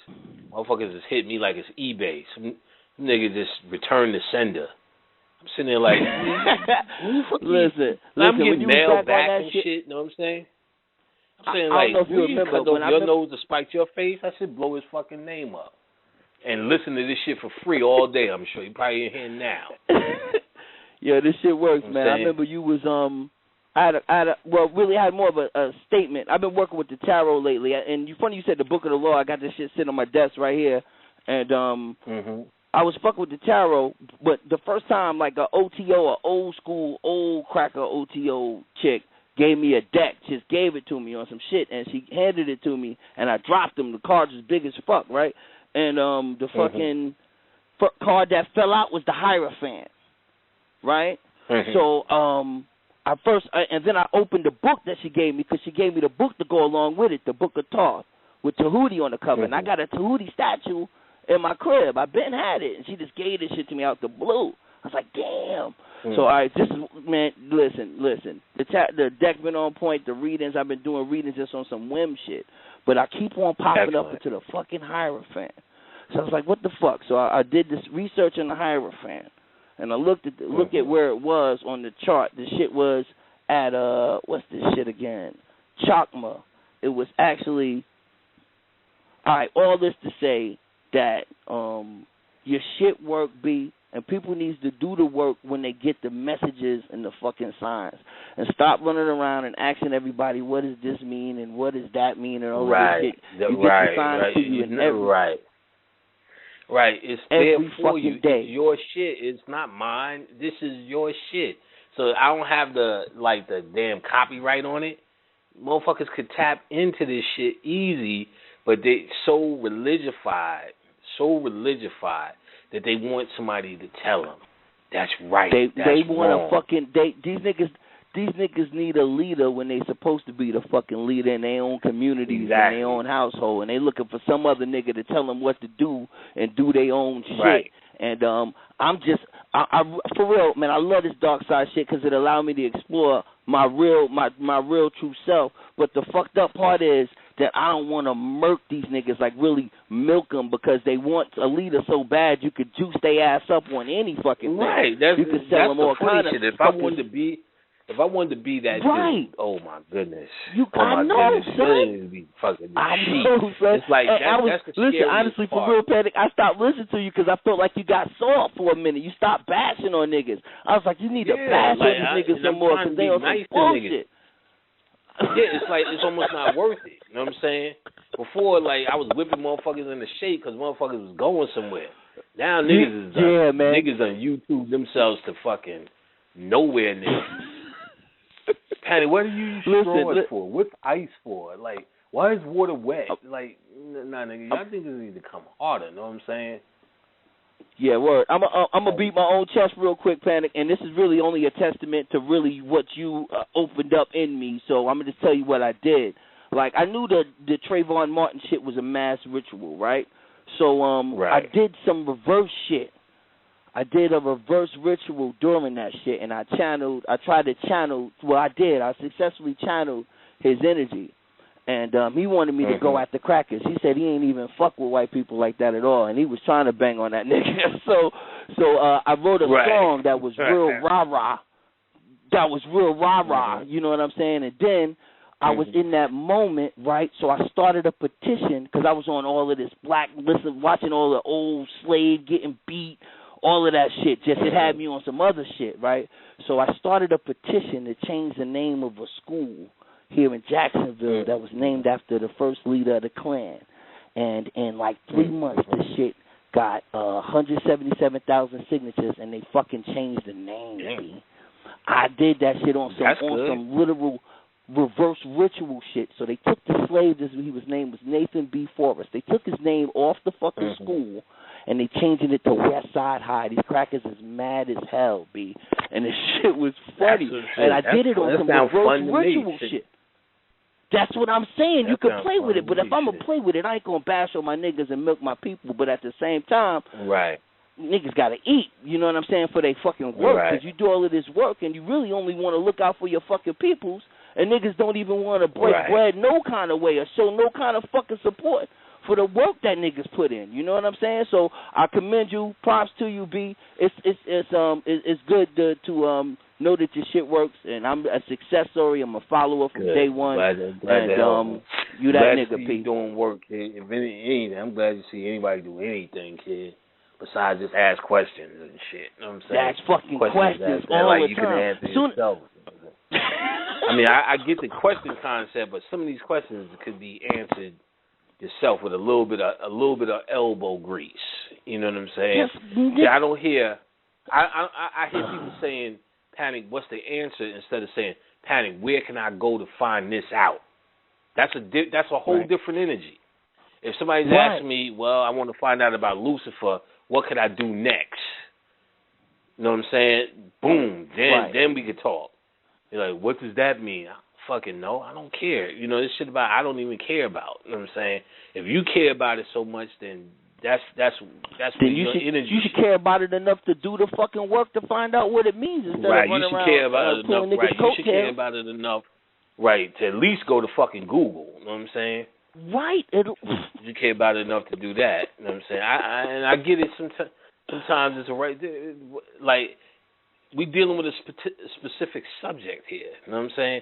What does that got to do with what we talking about? Like, if we gonna question some shit, let's deal with what we dealing with. You know what I'm saying? Like, asking, man. How do you make ice after you hear all this shit about the QLIPHOTH? Well, how do you make ice? Like, yeah. What is the straw used for? Yeah. Who invented oranges? Like, man, I don't fucking know. You know what I'm saying? Google that shit. Who's the first man to eat grapes? The shit that tripped me out that it was always on some knowledge shit. People wanted to know, but they don't want to do the work. When you tell somebody to figure out the problem for themselves, they get mad at you like you ain't being a good enough teacher. You know what I'm saying? Right. So it's a balance to that, and that's what. But that's what the Hierophant card is, man. I pulled that shit this morning, and that's what it means. It actually means the fucking teacher, the nigga that get on there, the priest, the dignitary. I got the book. They had it in the game section in the fucking pawn shop, B. It was $2, man. It's the Crowley Tarot, and it's the book by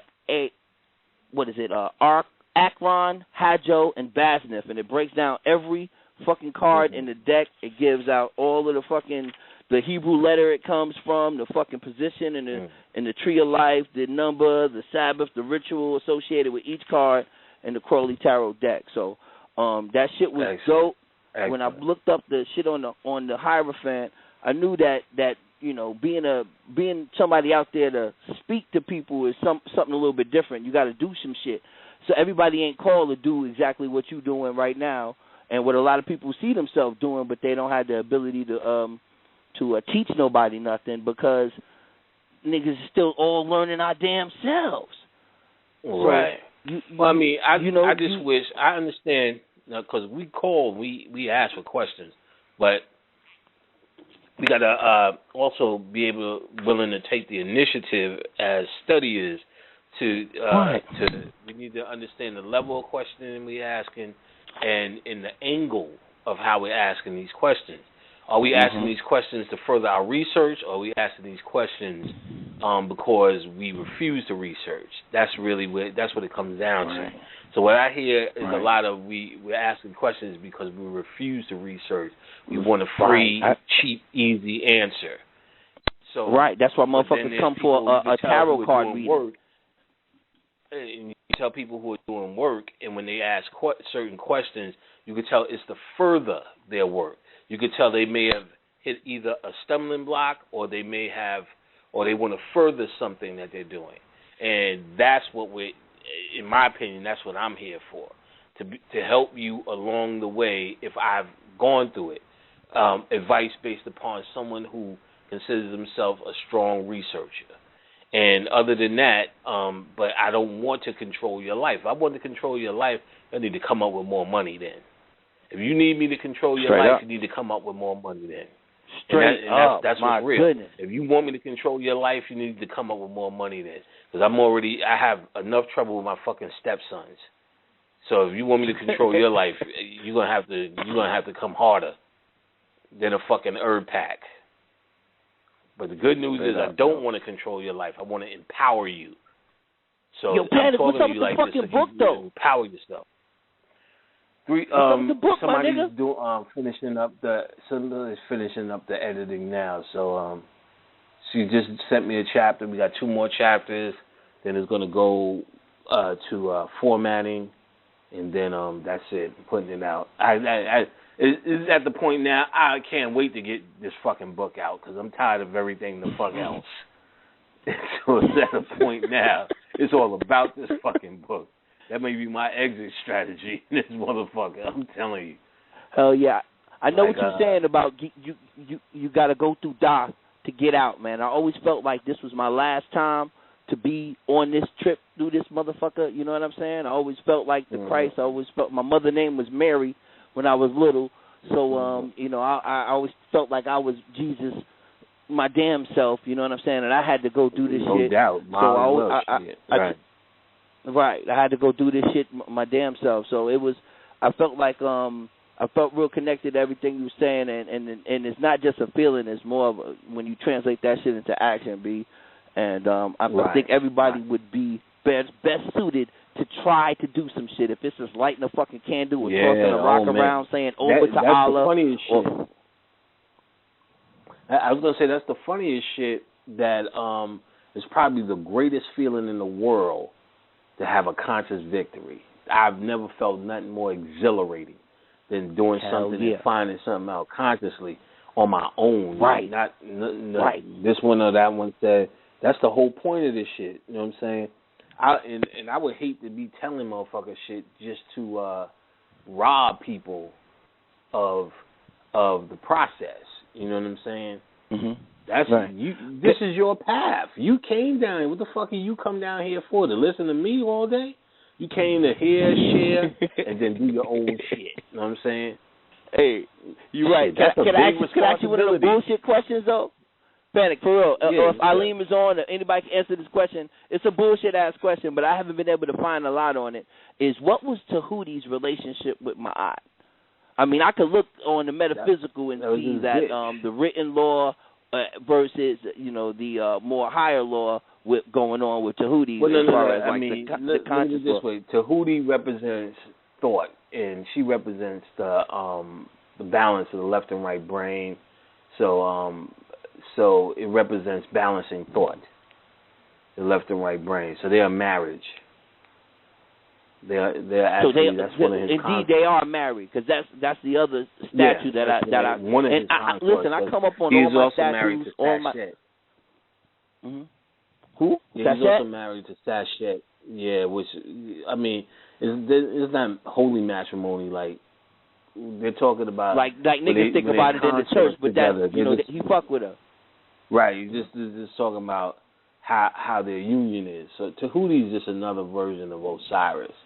Just the intellectual version of Osiris. In fact, they said the attributes of Set was actually Tahuti, Anubis, and Osiris. Later they all broken up into those 3. So they're all pretty much the same kind of deity. You know what I'm saying? They're just more inference on different aspects of that. So the intelligence and men is another one, the sexual aspect. And so Tahuti and Ma'at are married. I can't remember any of their mythologies. Any of the bullshit story or like a movie or something that would show that relationship and correlation where you could catch it, like how you do the breakdowns. And I was listening to you on the. I can't remember any mythologies where they do a whole story, but I'm sure there's one. I'm just forgetting it. Right, that's what I couldn't find nothing on that. I'm telling you, I was looking for that shit. I was just tossing it out there if anybody knew that shit. But I put the link up to where in the chat room to where I changed the name of the damn school, and there's my picture and everything, my Facebook and all of that shit. We was in here with meetings, and the school board voted on the shit. It was niggas out here dancing around with damn Confederate flags on and Confederate uniforms, begging them niggas to keep the name of the cracker name on the school. That's the fucking day and time we in right now, B. That's the day and time we're in right now. So we got to get out here, and if we're going to be on our shit, it's going to manifest through us, but we're going to have to do something in the community to help the fucking community out, because it's about to fucking go down. They selling. Say it. It's Omoteo Richmond? That's you? Yeah. You clocked me? Oh, you clocked me. Yeah. I'm I-God in the chat room, man. Don't do me like that, nigga. I'm I-God in the chat room fucking with y'all. Oh. I didn't know that was you. Oh, okay. Yeah, your voice that was me. Mad different from your voice sound mad from different my picture, from right? Yeah. From my picture, okay, I know, right, up. Nigga, I know. Don't judge me though, nigga. But yeah, I put that shit went down, my nigga. Doing something, man. Nigga doing something. You know what I mean? that was all a reverse ritual, man. That was all of, because I knew they was gonna let this nigga get off, because they testing the waters on niggas, because they want to make sure niggas don't do no uprising. They've been so scared about a fucking uprising. They think everybody trying to. That's why they switch rap and all that shit. Niggas scared about a fucking uprising that we niggas gonna tear this bitch up, and niggas is so fucking zombified that shit is. Niggas is zombified, P. They got the. I don't know what they doing nowhere else, but they got the infrastructure for a riot. You know what I'm saying? Nigga president and all that shit. So, and the goddamn KKK. They want it. They want niggas to do it. They're edging them on. Niggas is scared because they know. They know they ain't about that life, man. We supposed to hug motherfuckers, man. They edging niggas on the fight. Same way they did Japan, nigga. They on some bullshit. But fuck this fact, that's not even what I was on here to talk about. I was on here to just give you props and let you know, and I know you already know. You don't need nobody to co-sign for your shit. It's good to hear. Shit works. It's good to hear to let me know shit is still on point. If shit is failing, niggas need to let me know. But I'm glad the shit is working for you. Oh yeah, I'm saying glad the shit is working for you. I said, you know, everybody need to get in, put their put their work in. You know what I'm saying? Put that work in. You see, is Alim still there? I think that nigga been dropped, to be honest. And he went before, like you started talking, I heard my phone go unmute. I started saying something, but you was building, so I didn't want to do nothing. You know what I'm saying? And then I just said, "Fucking, I'm gonna say something." And nigga, I was on the line and on some mental shit. Nigga, my shit works, nigga. I don't even know. I'm the other host of the show now. We about to do the takeover, nigga. Dickhead Radio. Yo, what's up to my man DJ Full Moon? Yeah, Ali? God, you back, Ali? Yeah, I'm here. All right, we getting ready to go to the phone line. 0760, you're on the line. How you doing, brother Panic? Hey, peace. How you doing, brother Lane? Peace and love. Peace and love. I just had a question for brother Panic. I want to know when you gonna do another lecture in Atlanta and bring brother Lane in. That's a good question. That's a good question. I'm glad you brought it up. If y'all could show me that y'all want to do it, because I'm willing to do it anytime, but Alim is always welcome here, so that's not an issue. We have guest rooms, so that's not an issue, and Alim knows how to get down here. And I found a spot, but if people no one's hit me up like they want to do it, I have to get that feedback, like y'all gonna actually come out, because I'm not gonna do webinar this time. We need people to show up. It ain't like it's not. Who's this? This brother Larry, brother L. Okay. I was gonna say I don't know. I came to the lecture with Wayne Chandler and brother Lane before and everything, and right. You know, it really changed my life. You see how it was the first time with Alim, and you know, that's because a lot of people wanted to see it was the first movement. The second one, it wasn't as many people. Now Mercury's in retrograde. We're gonna say that, but I did a lot. But a lot of people show up on the webinar, so it wasn't. It was still actually a lot of people there, but it really only works out if people are there buying herb packs. Then it's worth it. because everybody came to the door bought herb packs, and that's really where I was able to pay Alim and pay for the place. So it was like just coming out of my pocket with Wayne, which was still okay, but still, you know what I mean? Yeah, so it's just a matter of, I'm so interested in that. It's just a matter of knowing that there's going to be enough people to show up. Because, this is not my town. If this was New York, we have a whole different conversation. I know where to go give out flyers. But I'll tell you this, during Wayne, not one person, I gave out thousands of flyers. Not one motherfucker with a flyer showed up. Everybody was from the goddamn radio. So my high panic. From Blue Show. Nobody showed up. We got the numbers here. But like I said, it's a matter of people getting down to Atlanta. So if it's a matter of people getting down to Atlanta, they're not going to come until it gets maybe next month, when it gets a little bit warmer down here. Yeah. Because this little bit of snow got everybody fogged up down here. It's almost like niggas spilled a cup of ice and the whole fucking city shut down. Like, niggas spilled a cup of ice and like, all right, nobody can go to school. I'm sitting out there like, I'm looking out the window going, y'all niggas ain't serious. Niggas like, yo, we are fucked. Like, it's a parking lot. I'm like, nigga, I can't even make a decent snowball out this son of a bitch. When niggas is fucked up, they ain't used to no kind of shit like this. So, ain't nothing happening.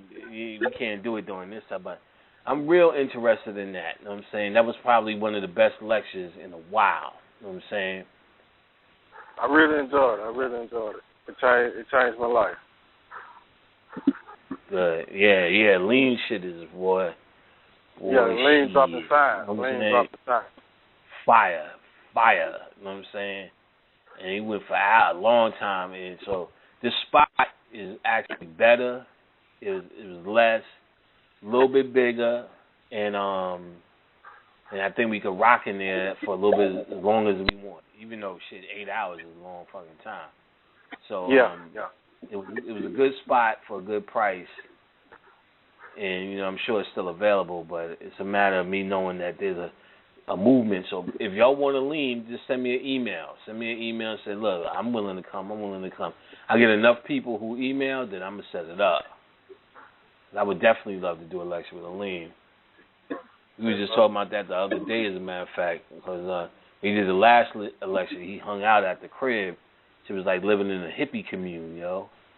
So Khadijah was like, yo, man, when Alim and them coming back, man? We was chilling. Or we was cooking out and all that shit, you know what I'm saying? And later on, when Alim left, my deck caught on fire, you know what I'm saying? Damn. He was cooking out. I went upstairs, you know what I'm saying? Fucking shit was on fire. King Cook came upstairs and said, yo, Lord, your deck's on fire. Like, motherfucker, you'd be a little bit more excited than that. You know what I'm saying? Yeah. Big hole in my shit. You know what I'm saying? I had to get this shit was real pathetic. So I'm like, damn, you saved my life, son. I owe you absolutely nothing. Thank you for that. Now I got to stay on this motherfucker. Sell herb pack, son of a bitch. So like, anyway, so yeah, we was chilling. So I would definitely love to do that again. I appreciate it, brother. I appreciate y'all work, man. Yeah, yes, sir. Yeah, we'll see if I get enough feedback. I'm with it, and even if I don't, maybe I'm gonna try something. If I don't get enough feedback, I'm gonna definitely try something when it starts getting warmer, because they have a radio station out here, and I know a few people that work on it. So it's about going on that radio show, those radio shows. So I could do that, and Lean could do that. So we'll see, but it's something I definitely want to do.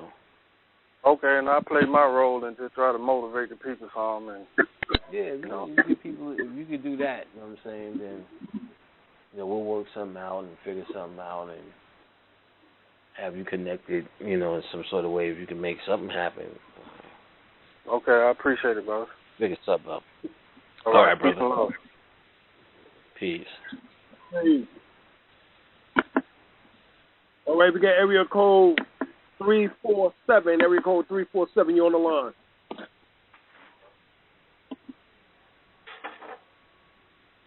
Peace.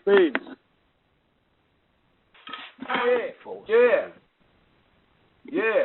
Yeah, peace. More. Yo. Yeah, man. Yeah, peace. You on? Yes, you're on the line, brother. Peace. You got a question, brother? All right, we going to the area code. Yo, this is a long number, 447. Hello? Peace. Yeah, peace. Can you hear me? Yeah, we can hear you. Yes, sir. Got a question? All right. Peace. This is Panady from the UK. Greetings. Greetings. What up, brother? Greetings. Yeah. Basically, Panady, I just wanted to ask you.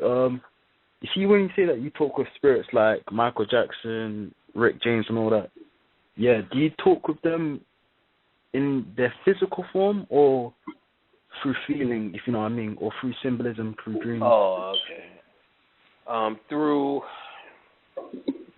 I guess you could say intuition, through knowing, through you'll feel the energy. You get what I'm saying? Yeah. And you'll actually hear them speaking to you. In the beginning, you would get an impression with your own voice.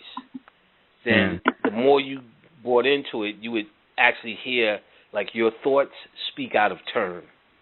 So you know you think at a regular pace, I'm going to the store, and someone would jump out, turn to the left, and it seems out of whack. You get what I'm saying? Yeah. So you turn to the left and you may see something or do something or may start something. So you realize that something else is talking to you. And then the better you get at it, the more you'll hear, feel, and understand, be able to decode the energy. You'll know when it's a Michael Jackson movie. Even now, even if Michael Jackson was alive, this time you wake up and go, damn, I feel like listening to some Michael Jackson. Or I feel like listening to some Jimi Hendrix. So when these guys are dead and you understand channeling, you feel you understand your spirit is calling for it. Yeah. So then you may put it on and get inspired. So it can happen in many ways. You get what I'm saying? Dreams, what we call coincidence, which is synchronicity. Yeah. You just have to make yourself sensitive to the shit that's happening around you, and it'll become clear. Yeah. All right. Okay. And one more question. This is a basic question. Yes. You see, certain yogis, right? When they've reached a certain skill on how to masturbate, how do you shoot the sperm up the pineal gland? Because I've only seen information about how you hold your PC muscle and everything, but what's the direct? Because I haven't seen that much information for the pineal. No. Yeah. How do for you the shoot pineal the sperm back to the pineal? Yeah. You actually the same PC muscle you got to visualize, and you visualize pulling from your groin, the energy going to the pineal.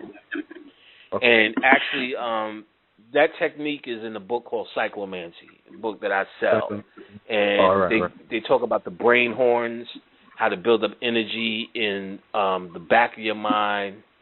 It's a lot of visualization, how to build up energy in the back of your mind, shoot it through the eyes, shoot it to the pineal. In fact, Khadijah is actually reading it now.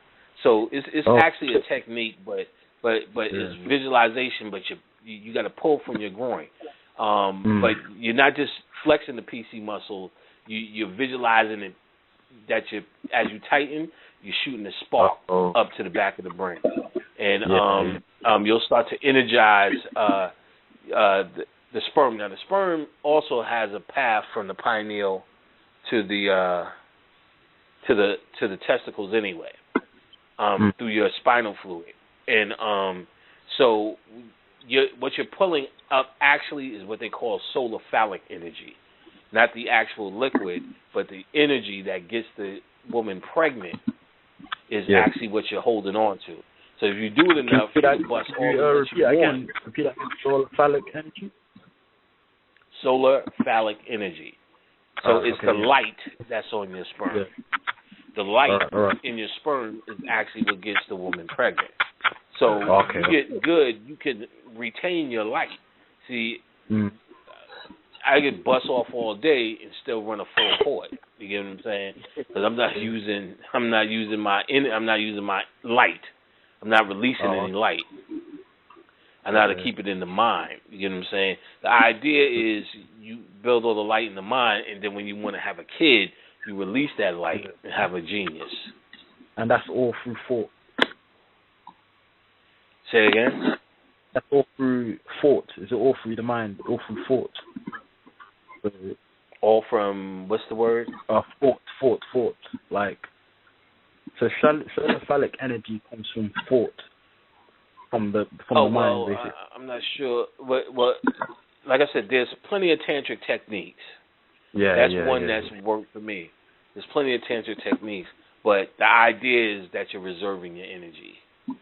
And of course, there's not ejaculation. You know what I mean?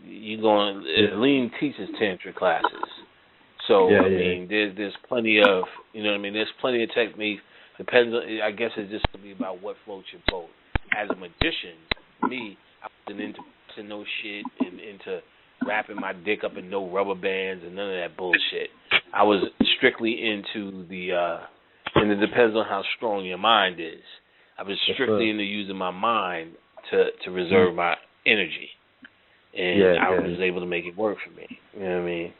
So it's about what works for you.